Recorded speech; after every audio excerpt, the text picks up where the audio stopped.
Irmãos queridos, que a graça e a paz do Senhor seja com a igreja. Eu os convido a abrir a palavra de Deus no Evangelho de Mateus, capítulo 28.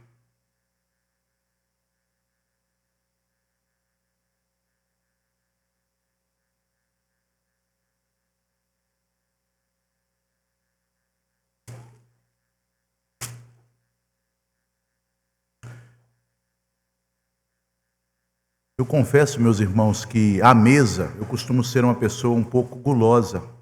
E quando eu gosto muito de um alimento, eu tendo a comer rápido. No entanto, eu admiro aquelas pessoas que, diante de um banquete, um alimento muito saboroso e especial, o degustam vagarosamente. Já viram aquelas pessoas que, quando vão comer um chocolate suíço, colocam pequenos bocados na boca e esperam o chocolate derreter? Eu gosto de pessoas que fazem isso porque elas aproveitam mais a experiência dos sentidos quando se alimentam. E é isso que nós vamos fazer ao ler e ao meditar neste capítulo 28 de Mateus. Nós estamos diante de um dos alimentos mais saborosos de toda a Escritura. Uma das verdades que mais devem mexer com o nosso coração, alçar nossa mente e imaginação nas graças que Deus tem nos dado. Este capítulo trata todo ele sobre a ressurreição de Jesus. Foi por isso que na semana passada, quando começamos a meditar neste capítulo, nós nos detivemos apenas no versículo 1, para falarmos do momento em que Cristo ressuscitou. Primeiro dia da semana, que não por coincidência, mas por providência, aquele dia era o dia das primícias. E Jesus, como as primícias dos que dormem, ressuscitou.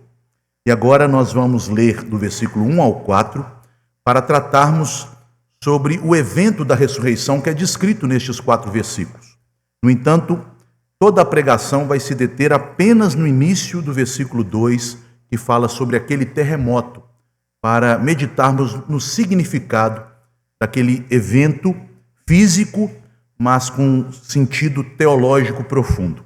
Então, ouçamos a leitura de Mateus 28, dos versículos de 1 a 4, que diz assim: No findar do sábado, ao entrar o primeiro dia da semana, Maria Madalena e a outra Maria foram ver o sepulcro, e eis que houve um grande terremoto, porque um anjo do Senhor desceu do céu, chegou-se, removeu a pedra e assentou-se sobre ela. O seu aspecto era como um relâmpago, e a sua veste alva como a neve. E os guardas tremeram, espavoridos, e ficaram como se estivessem mortos. Oremos. Senhor Deus, Pai bendito, nós te pedimos nesta hora que pela fé o Teu Espírito, ó Deus, abra os nossos olhos espirituais para contemplarmos, ó Deus, este evento maravilhoso. Sabemos, ó Deus, que não o contemplaremos como um filme, mas o contemplaremos com o nosso coração quando ele for cheio da verdade do Evangelho, que nos fala da nossa vitória sobre todos os nossos inimigos por meio da vitória de Cristo sobre a morte. Ajuda-nos, Senhor, a compreendermos a grandeza, a magnitude deste evento. Dá-nos, Senhor, graça para percebermos como aquilo que aconteceu tanto tempo atrás é algo atual e que produz fruto em nossa vida. E assim, ó Deus, que venhamos a encher o nosso coração de alegria, de esperança e de paz. Porque, ó Deus, quem pode contra o teu povo, já que Cristo ressurgiu dentre os mortos? Ele é o primogênito de entre os mortos, as primícias dos que dormem.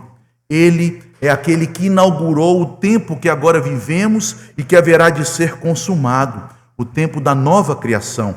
E nele, ó Deus, nós já somos nova criatura, nova criação.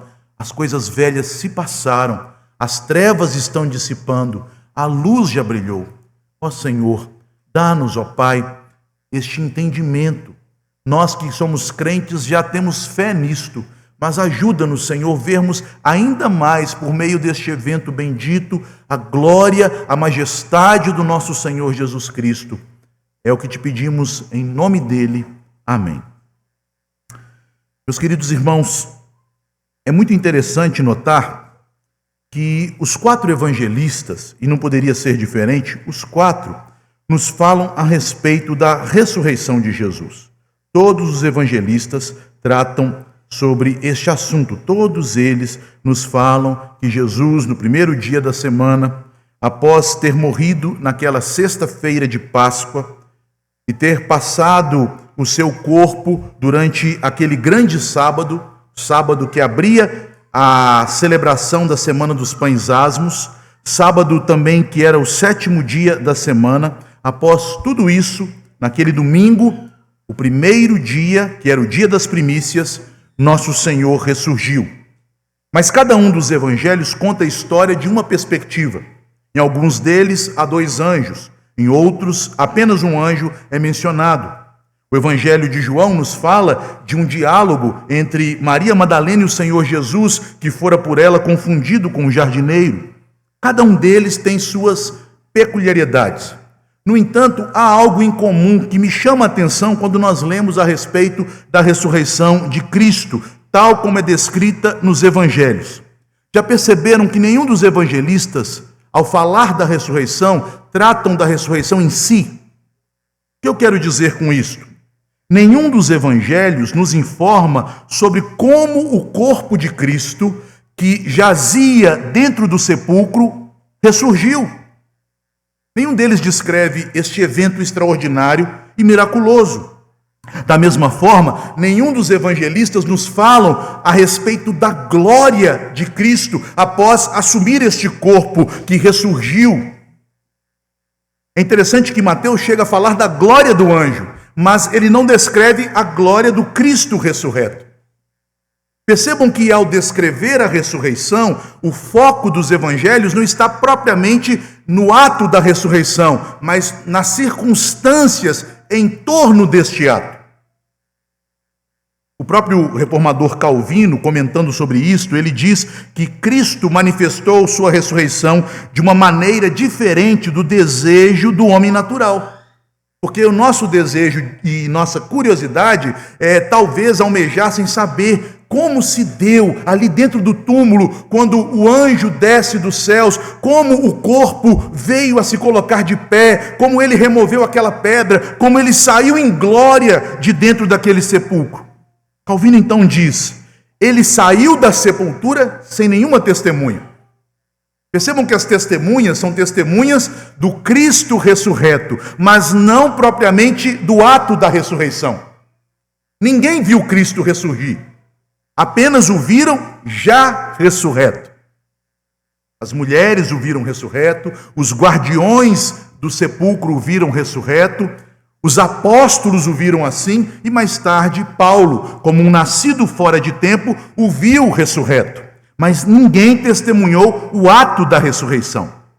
Eu creio, meus irmãos, que o motivo das Escrituras não descreverem a ressurreição em si mesma é por 2 razões. Em primeiro lugar, para impedir que a nossa curiosidade nos conduza a alguma forma de idolatria. De tentarmos imaginar Cristo glorificado e, por meio desta imaginação, como nós temos visto no dia de hoje, tentar representar o Cristo glorificado. A única descrição que nós temos do Cristo glorificado é por meio de símbolos, no livro de Apocalipse, por exemplo, no capítulo 1. Símbolos que são impossíveis de serem expressos em uma figura. Afinal de contas, quem imaginaria uma pessoa que sai uma espada de sua boca, que os seus pés são polidos como bronze, que os cabelos são alvos como a neve? Há ali simbolismo para descrever Cristo, mas nunca realismo. Mas há também uma segunda razão da ressurreição em si não ser narrada nos evangelhos. É para que nossa atenção fosse colocada no lugar certo. Isto é, nos efeitos, nos frutos daquela obra.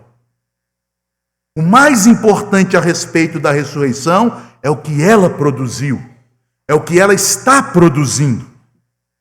Porquanto, meus irmãos, com este evento, Cristo conquistou a justiça de Deus para nós. Ele morreu pelos nossos pecados e ressuscitou para a nossa justificação. Mas ainda, ele abriu nossa entrada no Santo do Santo celestial. pelo novo e vivo caminho que foi aberto pelo véu, isto é, por sua carne. E principalmente com a ressurreição, Cristo inaugurou uma nova criação. A nova criação, ela não será inaugurada na segunda vinda de Cristo. Ali, na segunda vinda de Cristo, ela será consumada, mas a nova criação já é inaugurada com a ressurreição de Cristo. Por isso ele é chamado de primícias. Ele é o primeiro representante da nova criação. É o primeiro que já experimenta a glória do mundo por vir. E este fato da chegada da nova criação já pode ser constatado pelo tempo oportuno no qual Jesus ressuscitou. Na primeira criação, vejam como Deus estabelece a primeira criação. Ele cria o mundo em 6 dias e ao final descansa. Deixando o descanso para o 7º dia, Deus estava ensinando ao seu povo que a criação, embora sem pecado, ainda haveria de ser completada. Havia um fim, ou como diz o autor da Epístola aos Hebreus sobre o sábado, ainda resta um descanso para o povo de Deus. Mas veja que na nova criação o processo é o contrário. Cristo, ao redimir o seu povo na cruz, ele já entra em seu descanso no primeiro dia da semana, e a partir do seu descanso, toda a nova criação é desencadeada em seu processo. Ele primeiramente descansa, e a nova criação então começa a penetrar com o poder do Evangelho, com a obra do Espírito Santo, com a graça de Cristo, em todas as coisas. É por isso que os teólogos reformados afirmam que o descanso após a primeira criação inicia uma nova etapa do trabalho de Deus, a obra da providência. Mas na nova criação, inaugurada no momento em que Cristo ressurge dos mortos, na manhã daquele domingo das primícias, após a redenção ter sido realizada na cruz, Cristo já entra em seu descanso, conforme está em Hebreus no capítulo 4, no versículo 10. E a palavra usada em Hebreus para o descanso de Cristo após ressurgir é a palavra, ele entra em seu sábado. Por isso em Mateus 28:1, quando nós meditamos na semana passada, nós encontramos o tempo da ressurreição, que marca o primeiro dia da semana como o novo sábado, o sábado da nova aliança, o sábado da nova criação. E na sequência da narrativa, dos versículos 2 a 4, nós encontramos a descrição do evento da ressurreição. Como a ressurreição se deu, ou quais circunstâncias ocorreram no ato da ressurreição de Cristo. E por fim, a partir do versículo 5 até o final deste capítulo, nós teremos os testemunhos da ressurreição. A ressurreição é testemunhada pelo anjo, a ressurreição é testemunhada pelo próprio Senhor Jesus, que se manifesta àquelas mulheres piedosas que foram ao sepulcro. A ressurreição é testemunhada pelos inimigos de Cristo, quando os soldados dão esta informação aos sacerdotes. E por fim, a ressurreição haverá de ser testemunhada pelos apóstolos, que recebem a grande comissão para irem às nações. Como eu já observei no início, meus irmãos, o relato da ressurreição de Jesus não focaliza a nossa atenção no evento propriamente dito do Senhor levantar-se em seu corpo glorificado, mas no entorno deste evento. Estas circunstâncias que são aqui descritas, elas servem para nos mostrar os efeitos imediatos da ressurreição, ou seja, o significado teológico, o significado bíblico do que acabara de ocorrer. Mateus ele fala, e apenas Mateus fala disto, que na ressurreição de Cristo ocorreu um grande terremoto.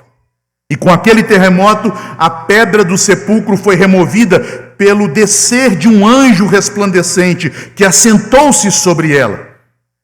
E por fim, Mateus nos diz que o pavor e o medo tomou aqueles homens que vigiavam o túmulo, que eles ficaram como mortos, conforme nós vemos no final do versículo 4. Esses 3 acontecimentos descritos por Mateus, o terremoto, a descida do anjo e a reação daqueles soldados de ficarem tão temerosos que se sentiram como mortos, estes 3 eventos, eles têm um significado central. E eu vou trabalhar nas próximas 3 semanas a respeito deste significado central, que é o seguinte: a ressurreição de Cristo marca o início da nova criação de todas as coisas. A ressurreição de Cristo marca o início da nova criação de todas as coisas. O terremoto aponta para os efeitos da nova criação no mundo físico.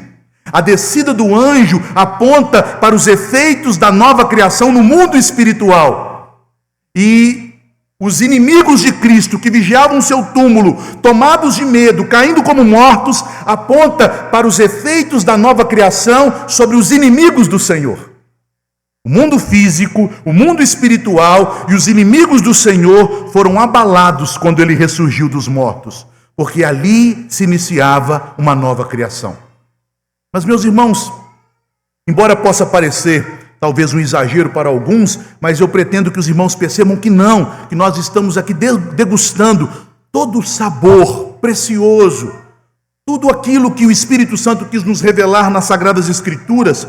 Nós não teremos como trabalhar estes 3 elementos no dia de hoje. O que eu quero primeiramente trabalhar com os irmãos é o que se encontra no início do versículo 2. E eis que houve um grande terremoto. E eis que houve um grande terremoto. E nós aprendemos aqui que a ressurreição de Cristo inicia uma nova criação ao abalar o mundo físico. Este terremoto aponta para esta realidade. A estrutura da criação foi abalada. E uma nova criação vai suplantar a velha criação que está amaldiçoada, debaixo da corrupção por causa do pecado, como nós podemos ler em Romanos no capítulo 8. Eis que houve um grande terremoto.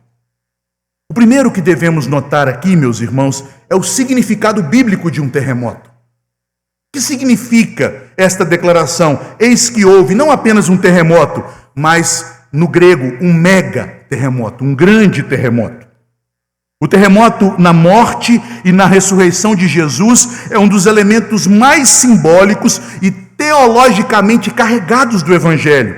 E é interessante notar que apenas Mateus faz menção destes 2 terremotos, que aconteceram no intervalo de poucos dias. Um terremoto na sexta-feira, quando Jesus morreu na cruz, e um terremoto no domingo, quando Jesus despertou ressurreto. Em Mateus no capítulo 27, nós lemos a respeito do terremoto que abalou a terra na morte de Cristo, após as 3 horas de trevas que desceram sobre a terra. Diz o Evangelho, apenas o Evangelho de Mateus: e eis que o véu do templo se rasgou em 2, de alto a baixo, e a terra tremeu e as rochas se partiram. E agora na ressurreição, em Mateus 28, 2, e eis que houve um grande terremoto, porque um anjo do Senhor desceu do céu e removeu a pedra, assentando-se sobre ela.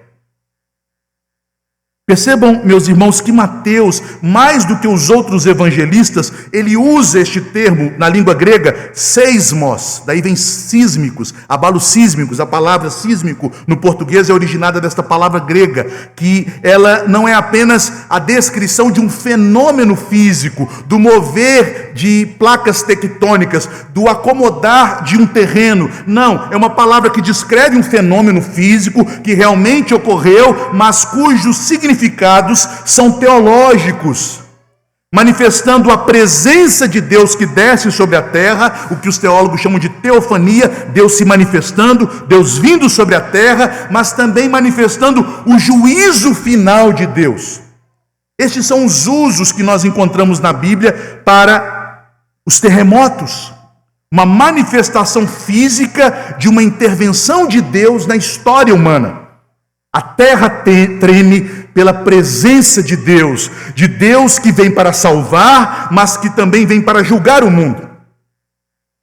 Há pouco tempo atrás, o reverendo Felipe pregou aqui o Salmo 18, um salmo em que o ungido de Deus, no caso Davi, mas profeticamente o Senhor Jesus, ele clama pelo socorro divino. Então Deus vem em seu socorro, e no versículo 7, quando Deus vem, qual é a primeira manifestação de Deus? A terra é abalada com tremor, o terremoto. O terremoto, O tremor da terra nas Escrituras não é apenas um evento natural, mas é um sinal da descida de Deus à terra para julgar, para manifestar o seu poder, para revelar a sua glória. Mas nos aprofundemos mais nesta ideia bíblica. Primeiramente, o terremoto é sinal da intervenção de Deus.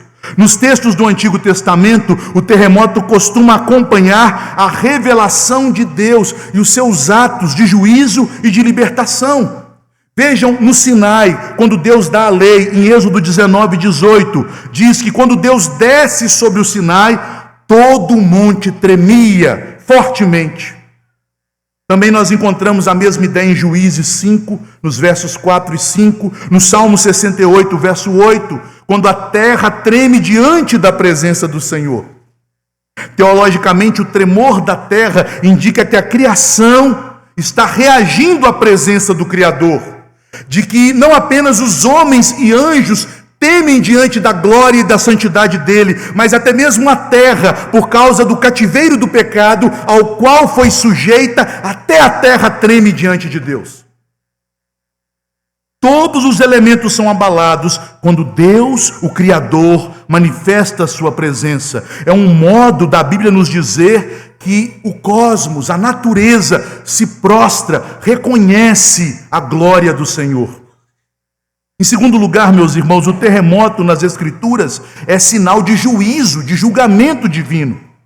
Os profetas, especialmente, muitas vezes, ao descrever o dia da vinda do Senhor, eles usam a metáfora do juízo de Deus, usando uma linguagem simbólica associada a tremores e a abalos.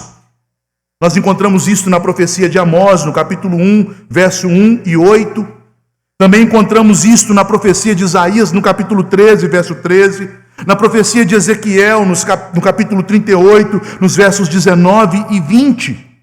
Nestas três profecias citadas, o tremor simboliza o abalo das estruturas injustas, o abalo dos pecadores, dos opressores.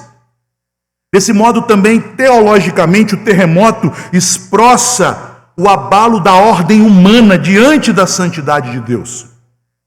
Mas há um terceiro sentido teológico do terremoto nas Escrituras, e que eu julgo ser o mais importante e o mais próximo do que está acontecendo aqui, embora os outros também descrevam o que está acontecendo aqui.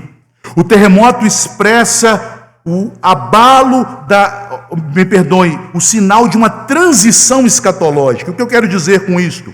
O fim de uma era e o início de uma nova era. O fim de uma etapa no plano de Deus e o início de uma nova etapa. Profetas como Ageu descrevem no capítulo 2, verso 10 de sua profecia, que na nova aliança Deus faria abalar a terra. Em Ageu, no capítulo 2, versículos 6 e 7, quando Deus promete por meio de Ageu glorificar, ou melhor, derramar a sua glória e manifestar a sua glória, consagrando o segundo templo que for edificado após o exílio, Deus então diz pelo meio do profeta: ainda outra vez abalarei os céus e abalarei a terra. E o autor da Epístola aos Hebreus, no capítulo 12, diz que a profecia de Ageu se cumpriu com a obra de Cristo, de morrer pelos nossos pecados e ressurgir para a nossa vitória. Em Apocalipse, por várias vezes, quando Deus envia seus juízos, quando os selos e as trombetas são tocados, há no início do juízo tremores. Você encontra isso em Apocalipse 6:12, 11:13, 16:18. Portanto, meus irmãos, qual é o sentido bíblico do terremoto?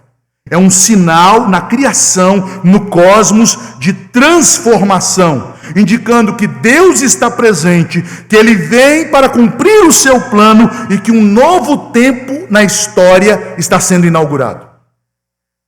Portanto, amados irmãos, ao ler o versículo 2, no que está escrito: e eis que houve um grande terremoto, não interprete estas palavras apenas como um evento físico, mas um evento físico com profundo sentido espiritual.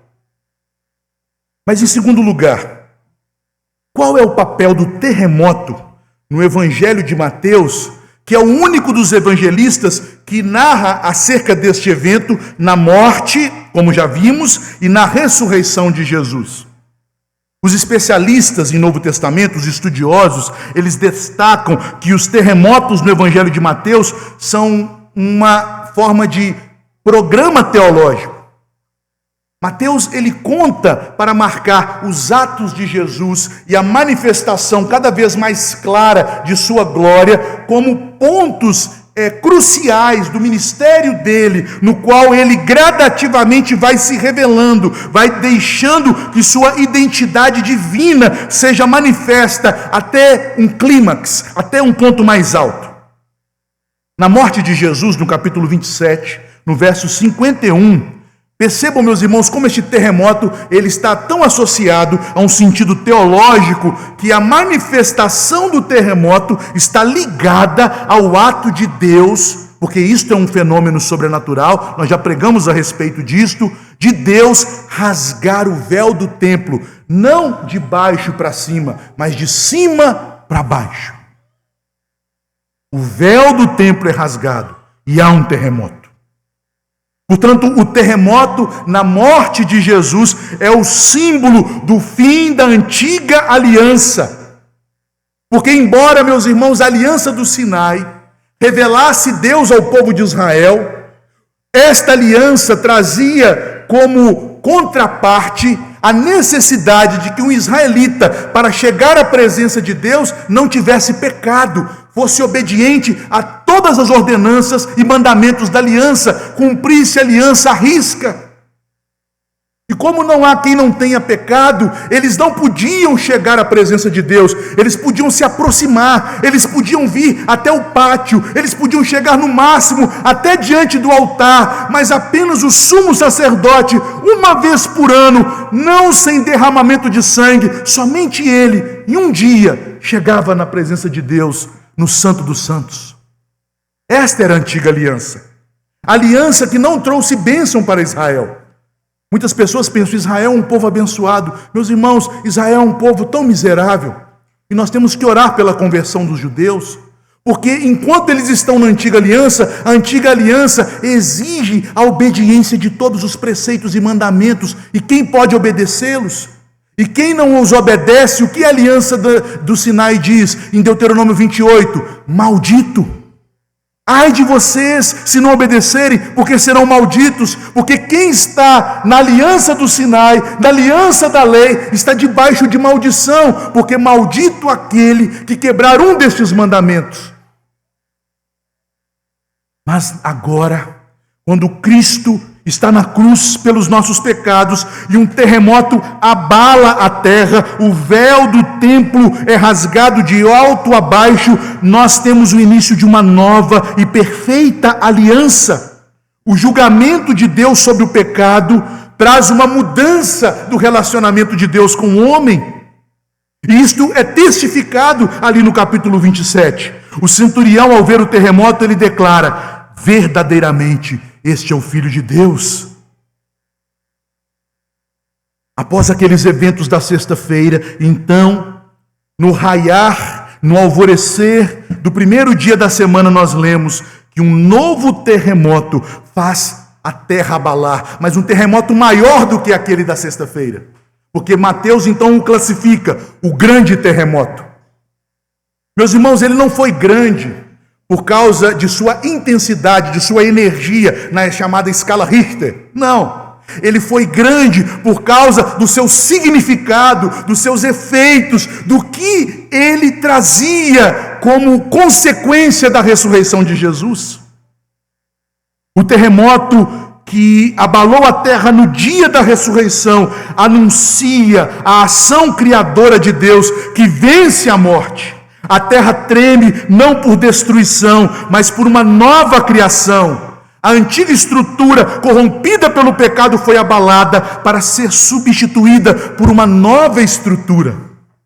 Assim, o terremoto, ele marca duas grandes teofanias, duas grandes manifestações da glória de nosso Senhor Jesus, que é Deus juntamente com o Pai. Na cruz, o terremoto marca o julgamento do mundo, quando os pecados de todos nós foram lançados sobre ele, e pelos pecados terem sido lançados sobre ele, o véu se abriu, nós podemos ter comunhão com Deus. Nós não precisamos apenas de um dia para entrarmos no Santo dos Santos, por meio de um representante, mas agora nós entramos com Cristo na presença de Deus.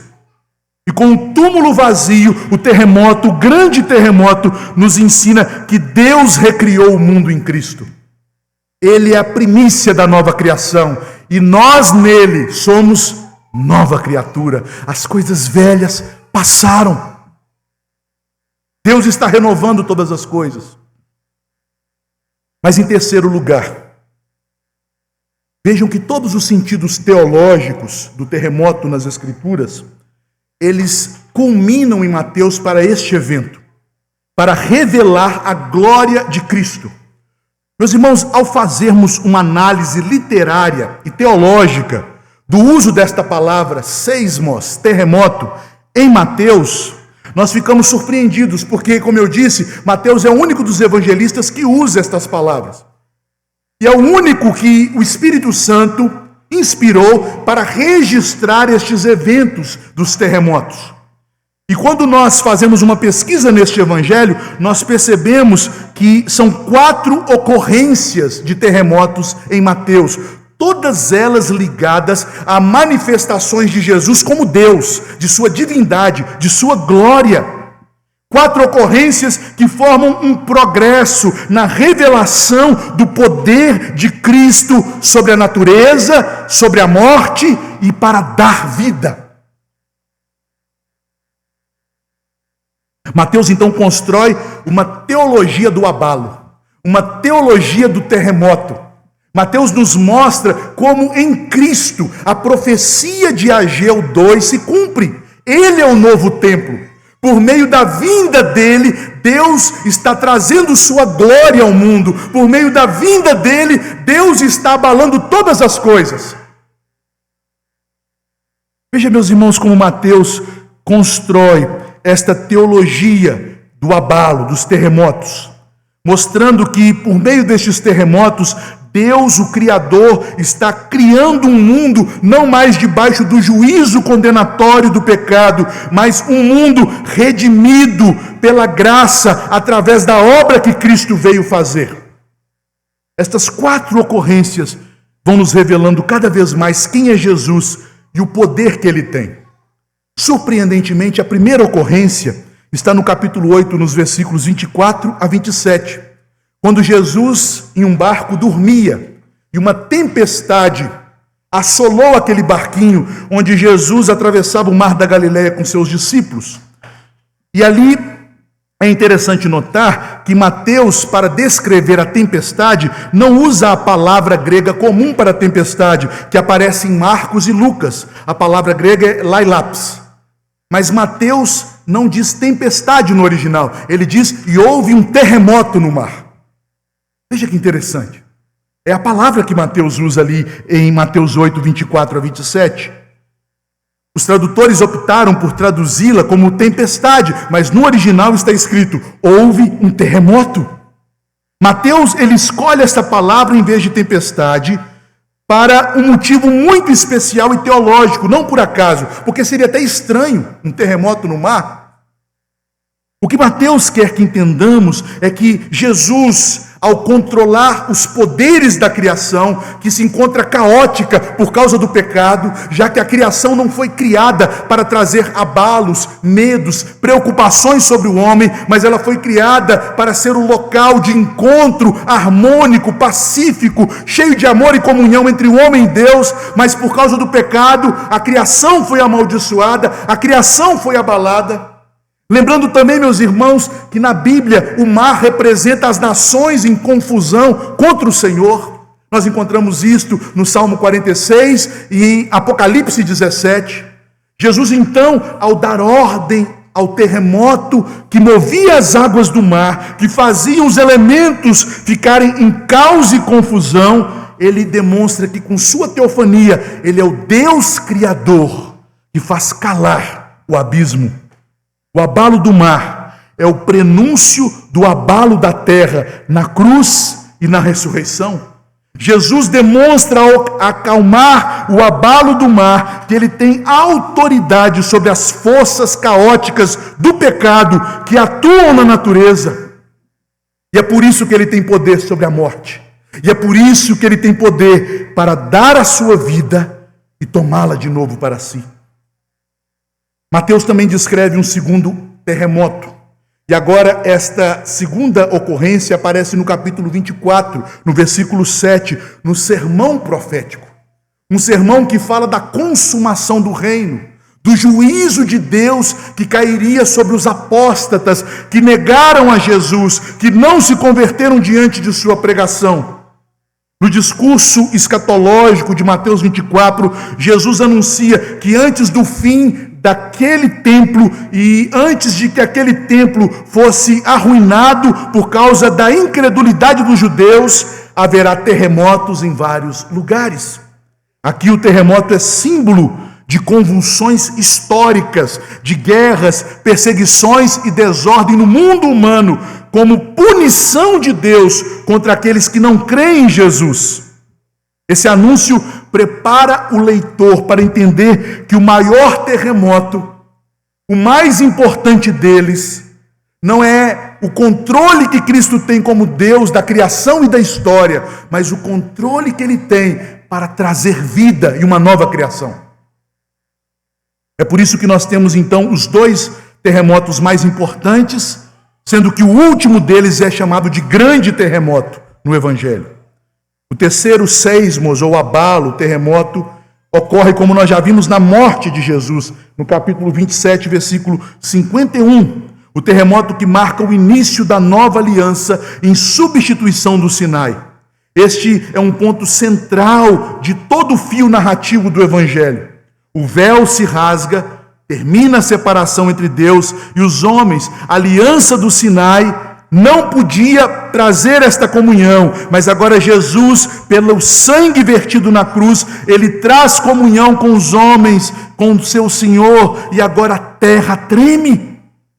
Da mesma forma como a terra tremeu quando Deus desceu sobre o monte Sinai para entregar as tábuas da lei, a terra tremeu quando Cristo desceu aos locais mais profundos da terra, à pior situação de maldição e humilhação, para nos entregar a sua vida.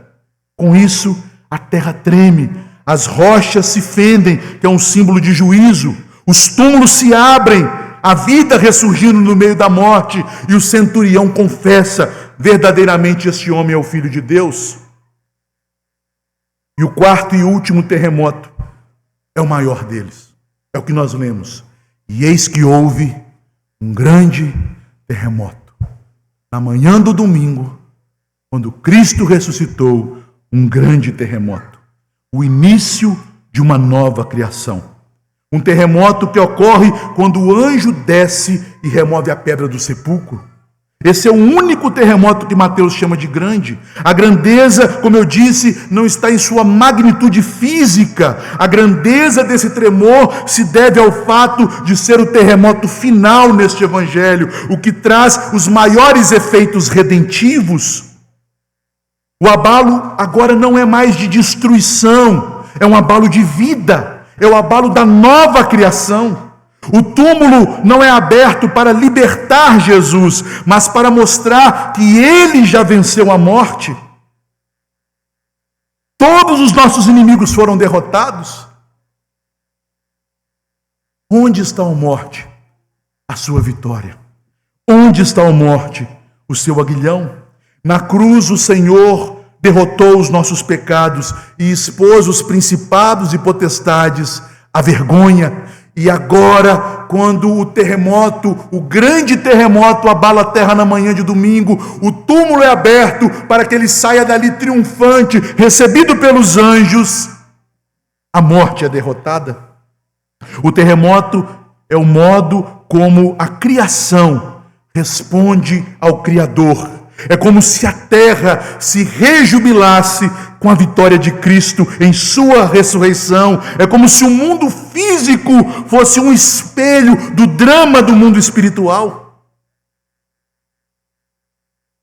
Meus irmãos, no jardim da ressurreição, a terra tremeu sob a manifestação da graça. Assim como no Calvário, a terra tremeu com a manifestação da ira de Deus caindo sobre o seu Filho. A graça é liberada às nações. O mundo antigo estremece e se abre para um novo mundo, para uma nova criação, para novos céus e nova terra, onde habita a justiça. Por isso nós lemos em Mateus: e eis que houve um grande terremoto. Finalizando, meus irmãos, eu gostaria de fazer algumas aplicações deste ponto, de que na ressurreição de Cristo, por meio deste terremoto, nós temos inaugurado uma nova criação que abala as estruturas físicas da antiga criação.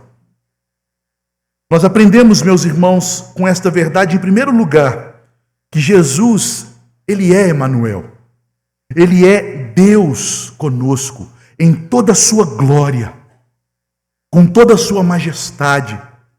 O Deus criador de todas as coisas, o Deus que até mesmo os santos anjos não podem contemplar sua face de santidade, que os querubins e serafins adoram perpetuamente, dia e noite em seu trono. Este Deus que vem julgar toda a terra, Ele primeiramente veio para salvar os pecadores. Jesus é Deus. Embora em sua humilhação Ele tenha se esvaziado, não no sentido de ter deixado de ser Deus, porque Ele nunca o fez, mas se esvaziou no sentido de manifestar a sua glória divina. Nestes tremores narrados no Evangelho, nós vemos um crescente manifestar da sua glória, até que sua glória se mostra completa quando Ele ressurge dentre os mortos. Jesus é Deus. Ele é o Deus que redimiu o seu povo. Ele é o Deus que ressurgiu para nos dar justiça. Por isso nós só adoramos a Jesus. Por isso nós só adoramos o Pai, o Filho e o Espírito, que são o Deus trino e verdadeiro. Por isso nós só temos em Jesus o único e suficiente mediador que nos leva a Deus. Esta é a primeira aplicação, e é oportuna no dia de hoje, quando nossa nação, tomada de superstições, tem dado a Maria, mulher piedosa e santa, uma honra que pertence somente a Deus. Em segundo lugar, a glória de Cristo abala o mundo e suas estruturas. Este terremoto nos aponta para esta realidade, meus irmãos.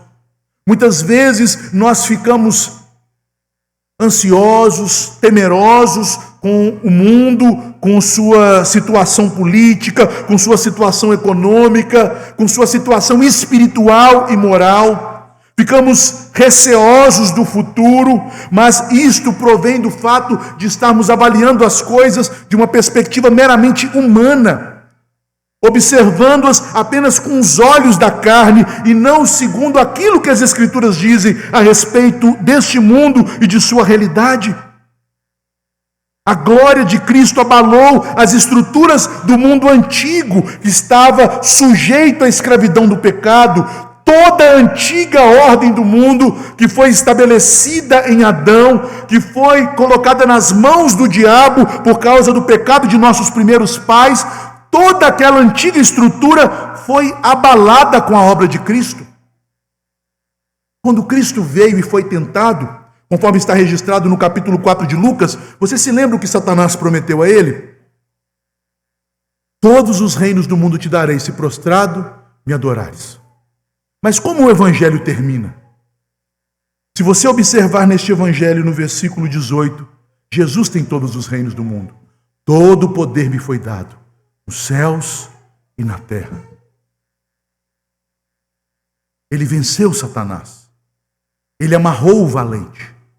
Ele tem agora despojado e tomado os seus das mãos do valente. É por isso que a Bíblia diz que Deus enviou o seu Filho para destruir as obras do diabo, conforme está na primeira epístola de João. É por isso que as Escrituras nos declaram, meus irmãos, que o Senhor Jesus tem toda a autoridade no céu e na terra. Cristo, com sua ressurreição, tomou em suas mãos o governo do mundo, e não há nenhum poder no mundo que possa resistir a Cristo. Toda falsa religião vai cair, todo império humano altivo e orgulhoso será derribado, toda ciência e filosofia que se volta contra Cristo será destruída e esquecida na história. Porque um dia o Senhor virá ao mundo com grande tremor, clangor de trombetas e glória, e Ele julgará todo aquele que resiste ao seu reino. É isto que significa este terremoto. Por isso os crentes não devem ser tímidos, medrosos. A igreja sempre sofrerá perseguições, mas em Cristo nós somos mais do que vencedores por meio daquele que nos amou. Ninguém pode destruir aquele que é indestrutível. Ninguém pode matar aquele que ressurgiu e é o autor e Senhor da vida. E por fim, como última aplicação, uma aplicação que o próprio apóstolo Paulo faz a partir desta realidade da ressurreição. Se você está em Cristo, você já é parte dessa nova criação. Você é nova criatura. Sabe o que isso significa, meu irmão? Que Deus vai abalar sua vida. As coisas velhas se passaram. Elas têm que ser abaladas. Elas têm que ser removidas. Os ídolos do coração têm que ser chacoalhados, têm que ser quebrados, eles têm que ser esmagados. Todos eles cairão. As coisas velhas não podem permanecer naqueles que são nova criação do Senhor. Meus irmãos, não resista com seu orgulho, com seus pecados, com seu mundanismo. Saiba que se você está em Cristo, o Senhor abalará a sua vida. E muitos de nós temos sido abalados com a boa e amorosa vara da disciplina do Senhor, porque se nós estamos em Cristo, se nós somos nova criatura, nada que é da antiga ordem, nada que está em Adão, nada que pertence ao velho homem pode permanecer, até que Cristo seja totalmente gerado em nós, até que a imagem de Cristo seja como um modelo para muitos irmãos. Portanto, aquele que começou a boa obra em vós, porque Cristo ressuscitou, haverá de completá-la até o dia em que esta nova criação for consumada. Que Deus nos abençoe, fiquemos de pé.